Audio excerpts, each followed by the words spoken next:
College football officially back this weekend with Week 0, including a ranked-on-ranked matchup in Dublin, Ireland.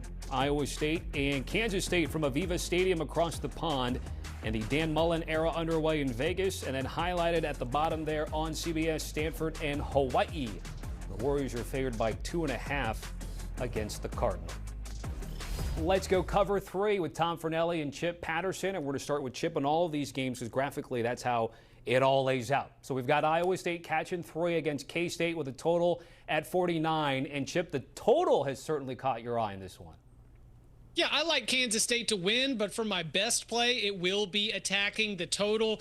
First of all, I think Iowa State does play a big role in this because since these two teams played a 29-21 game 1 year ago, that's 50, I think Iowa State has gotten less explosive on offense, and I think Iowa State has gotten healthier on defense, particularly at the linebacker position. Now, because of all the familiarity in between these two teams and the unfamiliarity of the Dublin setting, I think this is a game that's played at the line of scrimmage. I think this is a game that's not decided by explosive plays, but by limiting mistakes. And because of that, I think that we've got, at a key number of 49, a great opportunity to go under at 49.5. I want to start by saying that I have no problem with college football playing games in Ireland, particularly in Week 0 to start the season, but I am fundamentally opposed to taking a rivalry game like Farmageddon and moving it across the Atlantic Ocean. But that protest aside, I kind of along the same thought process as you, Chip. I don't have very much confidence in this Iowa State offense going into the season because this is a team that replaced 2 NFL receivers. And I'm not talking about 2 guys who were taken in the 7th round. I'm talking 2 guys who were taken in the first few rounds of the draft. And as good as Matt Campbell's program has been at Iowa State, they haven't exactly been a team capable of producing NFL stud receiver after NFL stud receiver. So it'll be interesting to see what kind of impact that has on them going into the year. So I'm going to take Kansas State -3 simply because with Avery Johnson, who got off to a rough start as the starting quarterback last season, going into his 2nd year after I felt he improved as the season went on, as Kansas State kind of faded out of the national consciousness, he's now paired with Dylan Edwards at running back, who transferred in from Colorado, and these are 2 very fast, very explosive rushers. So I look at this Kansas State offense. If you're a defense, you've kind of got to pick your poison when they're running that RPO game. Do you take Avery Johnson or do you take Dylan Edwards? The one you don't take has a chance to take every single ball to the house. I think it's going to be a close game, but I'm going to lay the 3 points with Kansas State. I just have more trust in them right now. All right, and if you're under with Chip, look for that hook if you can, of course. All right, so we got Idaho State and UNLV. More than 3 touchdown favorites are the Rebels with a total in the mid-60s. And once again, Chip, we've got a total play and a game play. You've got the under in this one. Yeah, turn out the lights and call me the Undertaker because I'm going to be back on my business here. So first thought, we've got new head coach Dan Mullen. We've got a team full of transfers. And consider me just a little bit carrying a hunch that it might not click here in Week 0, that we might be working out the kinks, that this FCS opponent in this spot here in Week 0 really might as well be a preseason game for Dan Mullen and this staff to continue their evaluation. I think the goal here is to be able to get a lead and then nurse a lead and get out healthy. And then one last little trend is your friend, Tommy. In their last 7 games against FBS opponents, Idaho State 5-2 to the under. So let's take the trend. Let's take the vibes of the first-year coach with the new roster, and let's go under this big total. Chip, I love that you're following trends for Idaho State against FBS teams.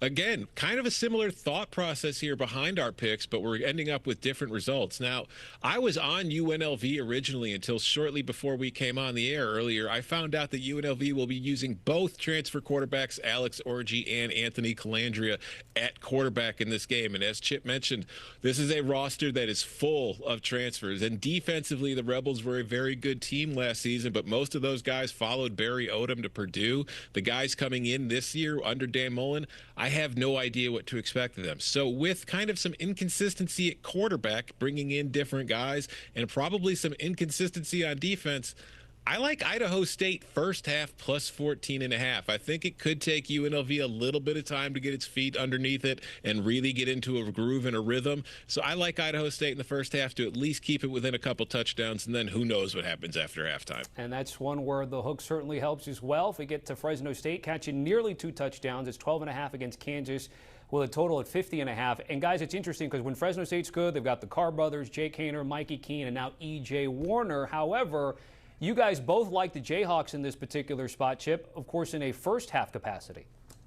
Yeah, I'm going to be isolating the first half. I love that head coach, Matt Entz, that Fresno State hired, former North Dakota State head coach, won a national championship there with the Bison. I think that sort of big picture, I am a buyer of Fresno State. I just think it's going to be really tough for this team to come out of the gates firing on all cylinders in what I think will be, and I'm not kidding here, one of the most raucous Kansas football environments that we have seen. They spent all of last year as nomads away from home while they did all of these renovations, and I've looked at all the hype videos. I've watched the drone flyovers. That new stadium is sweet. So the fans are going to be in there. They're fired up for a bounce back season for Lance Leipold, and I think that they're going to come out guns blazing, ready to go. So I'm going to go Kansas in the first half only because, again, my respect for Coach Entz, my respect for this Fresno State potential that maybe they could kick in this back door. So we'll just go Kansas in the first half. And right now, if you get it, it's under a touchdown.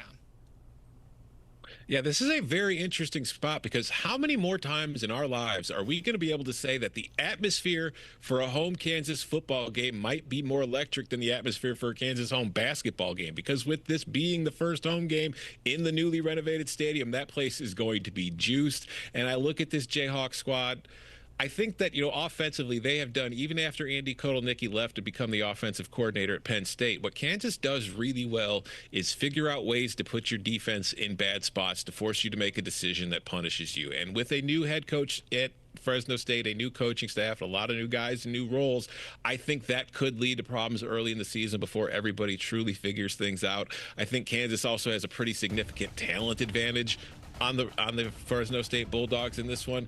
So I'm going for the full game. I want to stick around for the fourth quarter. I know Chip wants to get out of there at halftime, but give me Kansas minus 12.5. I think they win this game big and pull away late. All right, let's get a quick cap on Bearcats and Hilltoppers, Chip. Yeah, we've got Phil Longo taking over as the new head coach at Sam Houston. I think there's an expectation that Western Kentucky is the class of the CUSA, going to blow them out of the water. But this Bearcats program does have a standard where I do think that they're going to come out maybe a game that's a little bit lower scoring than some might think of when they think of Phil Longo.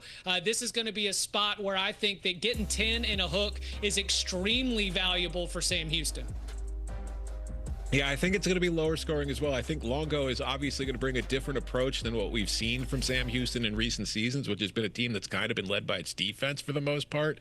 And I think it's going to take some time to truly adjust to what Longo wants to do with that offensive identity. I think Western Kentucky's a good team as well. I like the under 61.5 here. I think it's just a little bit too high. We're going to finish in that 57-58 range. All right, got just about a minute left for Stanford and Hawaii. Chip Patterson, Frank Reich, their full-time head coach. Hawaii against the spread in openers is an ATM. You just go and you keep cashing, you keep cashing.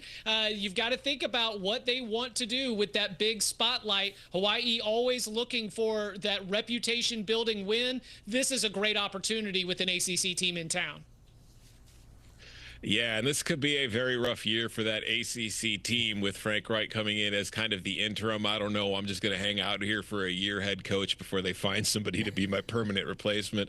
I just don't like the roster situation. I do not like the vibe surrounding the Stanford football program right now. I think Andrew Luck will be good for the program in the long run. This year could be pretty rough. Give me Hawaii minus 2.5. Yeah, could a full-time interim thing be a gig? And then we're taking a look at their pass defense, which has been atrocious there. For the Cardinal ever since they let Troy Taylor go. All right, guys, certainly appreciate it. Here's a recap. Total plays for Chip. They're both laying the points with the Jayhawks and both taking Hawaii as short favorites against Stanford on CBS.